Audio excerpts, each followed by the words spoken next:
नमस्कार मित्रांनो, आजच्या या व्हिडिओमध्ये आपण बार्टी TRTI सारथी महाज्योती आणि RTद्वारे ज्या स्पर्धा परीक्षांसाठी CET एक्झाम झालेली होती 2025-26साठी, तर त्यासाठी जे आपले जे मार्क्स आहे तर ते त्या ठिकाणी नॉर्मलायझेशन फायनल जे ऑब्टेन मार्क आहे तर ते पाहण्यासाठी जी अपडेट आहे तर ती आलेली आहे। तर त्याची संपूर्ण डिटेल आपण या ठिकाणी पाहणार आहे। तर व्हिडिओ नक्की शेवटपर्यंत बघा आणि चॅनलवर नवीन असाल तर चॅनलला सबस्क्राईब करा। तर मित्रांनो, या ठिकाणी बेसिक डिटेल दिलेली आहे CET एक्झामची। तर 16 सप्टेंबरपासून ते 30 सप्टेंबरपर्यंत एक्झाम झालेली होते आणि त्याचे चॅलेंज पोर्टल होते तर ते 6 ते 9 ऑक्टोबरपर्यंत आपल्याला त्या ठिकाणी अवेलेबल होते।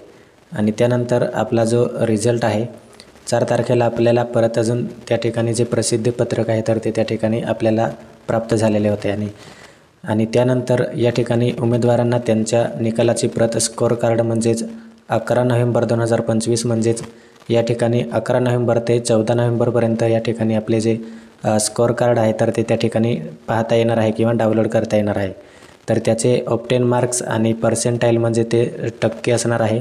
तर ते फायनल नॉर्मलायझेशन होऊन त्या ठिकाणी आपल्याला पाहता येणार आहे। तर त्याची निकालाची प्रत आहे तर ती उपलब्ध करून घेण्यासाठी उमेदवारांनी आपल्याला आपली जी संस्था आहे तर त्यांच्यानुसार आपली जी लिंक दिलेली आहे तर त्या लिंकला आपण त्या ठिकाणी आपले जे युजरनेम आहे आणि पासवर्ड आहे तर ते एंटर करून आपल्याला लॉग इन करायचं आहे। आणि त्या ठिकाणी आपला जो स्कोअर कार्ड आहे तर ते मार्क्स आपल्याला त्या ठिकाणी पाहता येणार आहे। तर जो रिझल्ट आहे तर तो त्या ठिकाणी फायनल एंड नॉर्मलायझेशन स्कोअर असणार आहे।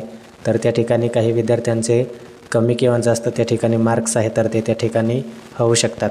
तर अशा प्रकारची अपडेट आहे। आपण लॉग इन करून आपला जो स्कोअर कार्ड आहे तर त्या ठिकाणी आपण चेकआउट करू शकतो।